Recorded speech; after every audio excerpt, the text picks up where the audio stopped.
ବାଲ୍ୟକାଳୁ ଧର୍ମ ଧନ ମୁଁ ସଞ୍ଚିବି ଏ ଜୀବନ ନିଶ୍ଚିତ। କେହି ଜାଣନ୍ତିନି କେତେବେଳେ ଆସି କାଳ ହେବ ଉପଗତ। ଜୟ ଜଗନ୍ନାଥ, ଜୟ ଜଗନ୍ନାଥ, ଜୟ ଜଗନ୍ନାଥ। ସମସ୍ତଙ୍କୁ ଶୁଭକାମନା, ଶୁଭ ଅଭିନନ୍ଦନ। ତେଣୁ ଆଜି ଆମେ ସେଇଭଳି ଭାବରେ ଜଣେ ଉତ୍କଳ ମାତାର ସୁଯୋଗ୍ୟ ସନ୍ତାନ, ବରେଣ୍ୟ ସନ୍ତାନ, ଯିଏକି ନିଜ ଜୀବନର ସର୍ବସ୍ୱ ଏହି ଓଡ଼ିଆ ଭାଇ ଭଉଣୀମାନଙ୍କ ପାଇଁ ଉତ୍ସର୍ଗ କରିଯାଇଛନ୍ତି, ତାଙ୍କ କଥା ଆଜି ଆମେ ପଢ଼ିବା। ତେଣୁ ତାଙ୍କ କଥା ଆଜି ଆମେ ଶୁଣିବା।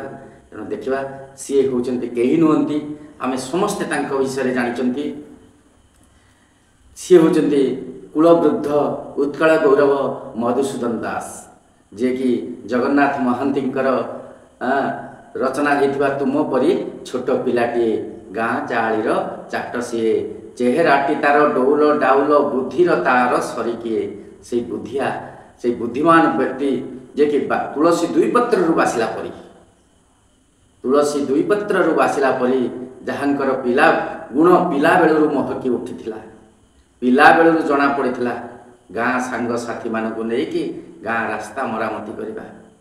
କହିଲା ଜାତିର କାନେ କାନେ, ଉଠିବୁ ଆଉ ତୁ କେତେ ଦିନେ, ପୂର୍ବ ଗୌରବ ପୂର୍ବ ମହିମା ପଡ଼ୁନାହିଁ କିରେ ତୋର ମନେ, ତେଜ ଭରା ତାର ବୀରବାଣୀ ନବଜାଗରଣ ଦେଲା ଆଣି, ନୂଆ ଜୀବନର ଆଲୋକ ଦେଖାଇ କୋଟି ଜନ ମନ ନେଲା କିଣି, ନୂଆ ଜୀବନର ଆଲୋକ ଦେଖାଇ କୋଟି ଜନ ମନ ନେଲା କିଣି।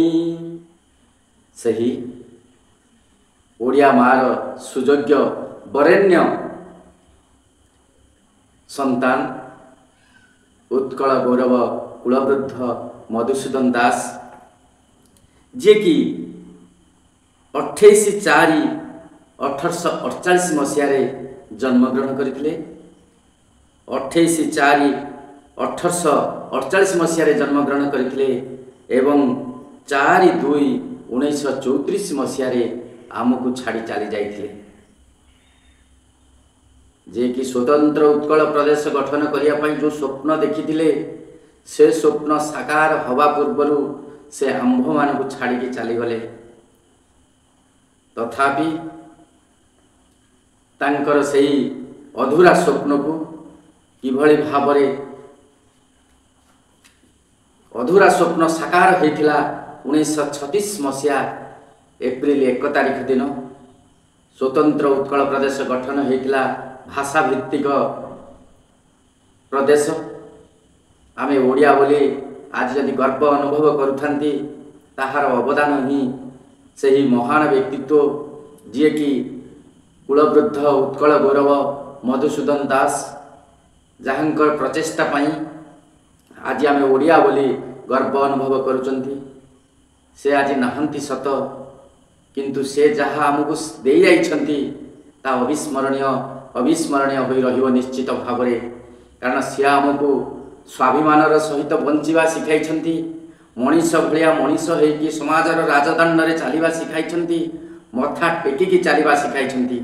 ତେଣୁ ତାଙ୍କ ବିଷୟରେ ପିଲାଟି ବେଳରୁ ସେ କିଭଳି ଭାବରେ ସ୍ୱାଭିମାନୀ ମଣିଷ ଥିଲେ, ତେଣୁ ପାଠ ପଢ଼ିଲା ବେଳର କଥା କହିବା ଏବଂ ଓକିଲାତି ସମୟର କଥା କହିବି।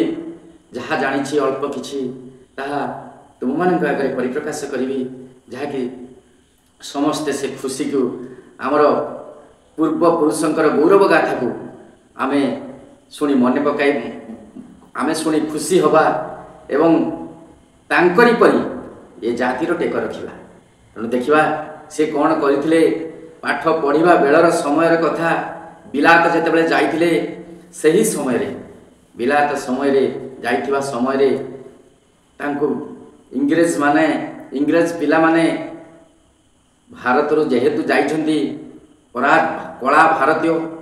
ଭାରତୀୟମାନଙ୍କୁ କଳା, ତେଣୁ କଳା ଭାରତୀୟମାନଙ୍କୁ ସେମାନେ ଘୃଣା ଚକ୍ଷୁରେ ଦେଖୁଥାନ୍ତି, ଟିଟିକାରି ମାରି ଥଟ୍ଟା କରିକି କହୁଥାନ୍ତି।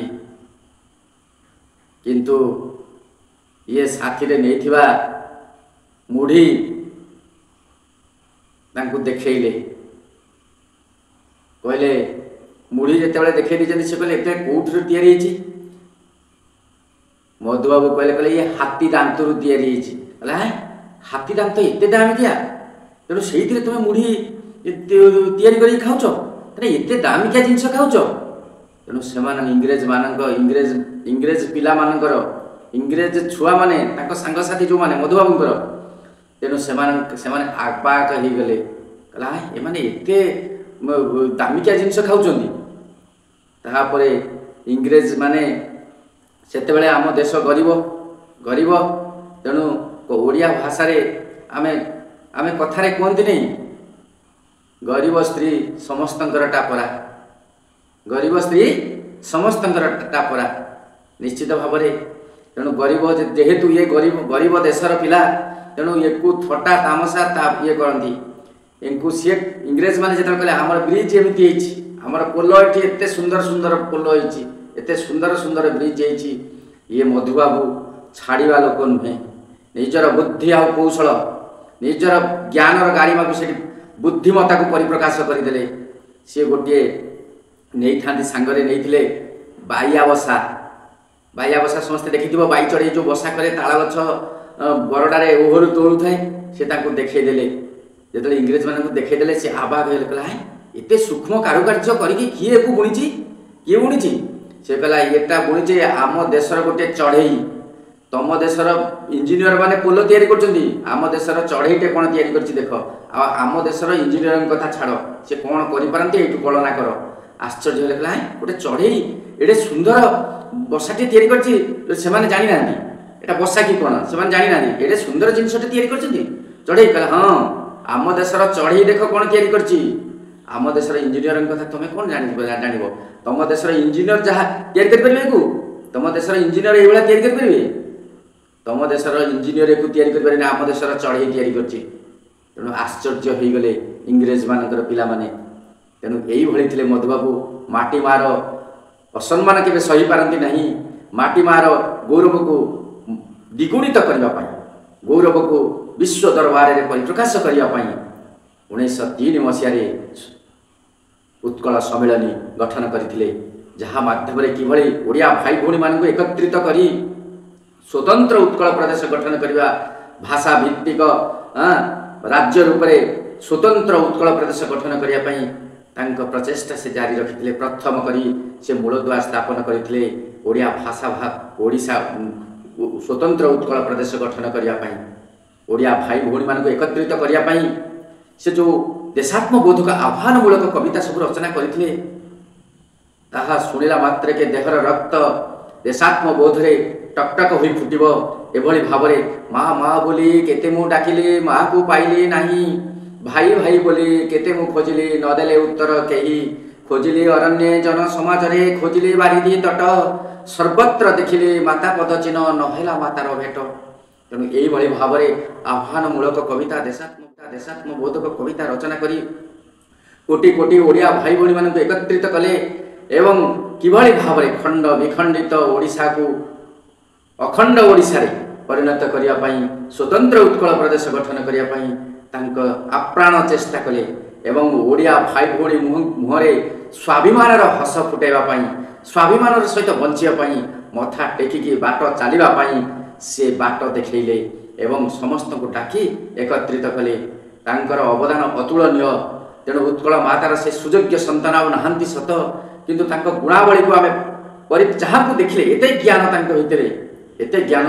जहाँकर ज्ञान निकट मानकर मथा आपे आपे तांको पाद तल को नई जाए तेणु एते ज्ञान से अधिकारी थिले ओडिया भाई भौणी मानक एते हृदय भरी भल पाउथले ओडिशार माटी पानी पवन भाई भौणी को से अंतर भरी भल पाउथले जहाँकि एते तांको जीवनर सर्वस्व ए ओडिशा पई से उत्सर्ग कर दैछन्ति ताहा वर्णना करि परिबा नाही आउ भी बढ़िया मजा कथा अच्छी जहाँकि जिते बड़े इंग्रेज माने शून्य बिक्री चली थाए कौटी ना बंगला रे गोटे ताला करदे तापर आउ जन बिकिदेवे आउ गोटे ताला करदे तापर गोटे जगह जहार उपरटा तार ना तार नुहे तार किंतु ना इंग्रेज माने केडे चतुर केडे चालाक ता माने गोटे घर करदेले सेटा जन कर आउ जन को ता ऊपर घर जगह को बिकी दउथले ऊपर जगह 10 फुट 15 फुट 20 फुट पर्यंत बिकुथले तेणु ये तो मधुबाबू ये छाड़ा लोक नुहे ये कौन कले ना इंग्रेज मान गोटे ताला उपरे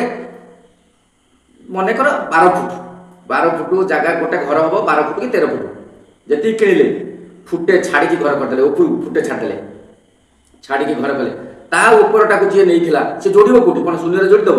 ନା ମଧୁବାବୁଙ୍କ ଘର ଉପରେ ରଡ଼ ବାନ୍ଧିଲେ ଉପରକୁ ଘର ହେବ। ସେ କହିଲେ ନା ରେ ବାବା, ମୁଁ 13 ଫୁଟ କିଣିଥିଲି, ମୁଁ 12 ଫୁଟ ଉଚ୍ଚତାର ଘର କରିଛି, ମୋ ଫୁଟେ ଜାଗା ଆହୁରି ଅଛି ଉପରେ, ମୋ ଘର ଉପରେ, ତେଣୁ ସେ ଫୁଟାକ ଛାଡ଼ିକି ତୁ କେମିତି ଘର କରିଛୁ କର। ଇଂରେଜମାନଙ୍କ ବୁଦ୍ଧି ଗଡ଼ମ ହେଇଗଲା, ଅକଲ ଗୁଡ଼ୁମ ହେଇଗଲା, ଶୂନ୍ୟରେ କେମିତି ଘର କରିବେ। ଆଉ ସେଇଦିନ ପାଖରୁ ଶୂନ୍ୟ ବିକ୍ରି ଉଚ୍ଛେଦ ହେଇଗଲା, ଯାହାକି ସେଇଥିପାଇଁ ଆମେ ସମସ୍ତେ ଏପ୍ରିଲ ଫୁଲ ମନାଉଛନ୍ତି।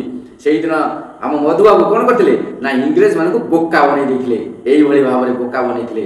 ତେଣୁ ତାଙ୍କ ଭଳି ପ୍ରଥମ ଓକିଲ, ଓଡ଼ିଆ ମାଆର ପ୍ରଥମ ଓକିଲ ପୁଅ, ପ୍ରଥମ ବାରିଷ୍ଟର, ପ୍ରଥମ ବିଲାତ ଯାତ୍ରୀ, ପ୍ରଥମ ମନ୍ତ୍ରୀ, ପ୍ରଥମ MA, ତେଣୁ କେଉଁଥିରେ ନୁହେଁ, ସେ କେତେ ଗୁଣରେ ଅଧିକାରୀ, ଏତେ ଜ୍ଞାନର ଅଧିକାରୀ ସେ ଥିଲେ, ଯାହାଙ୍କୁ ଦେଖିଲା ମାତ୍ରକେ ତାଙ୍କ ଜ୍ଞାନ ଯେମିତି ତାଙ୍କ ହୃଦୟ ସେମିତି କୋମଳ ଥିଲା, ତାଙ୍କ ହୃଦୟ ସେମିତି ବିଶାଳ ଥିଲା। ଗରିବ ଲୋକମାନଙ୍କୁ ତାଙ୍କ ଚାକର କ୍ଷୀର ବିକୁଥିଲା। ଦେଖିକି ମଧୁବାବୁ ହସିକି କହୁଛନ୍ତି, ଦେ ଯେଉଁ ମଧୁବାବୁ ଏ ଓଡ଼ିଆ ଭାଇ ଭଉଣୀମାନଙ୍କ ପାଇଁ ତାର ଜୀବନର ସର୍ବସ୍ୱ ଦାନ କରିଦେଲା, ତୁ ଶେଷରେ କ୍ଷୀର ବିକିଲୁ ସେଇମାନଙ୍କୁ, ଏଇ ଗରିବ ଲୋକମାନଙ୍କୁ।